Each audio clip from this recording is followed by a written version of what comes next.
Neverita de la marca Challenger, congela arriba poco y abajo deja enfriar. Esa falla es frecuente en todas las marcas, cualquier nevera. Y bueno, empiezan quitando este cover, este paredoncito, se llama cover.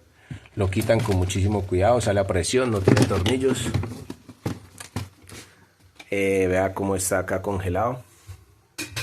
No es normal. Toca revisar algún componente eléctrico que está fallando. Derretir todo primero con agua caliente. Ya les enseño cómo probar cada aparato. Síguenos, suscríbete, comparte. Para segunda parte estén pendientes, suscríbete. Ya les explico en la segunda parte cómo se revisa todo, paso a paso.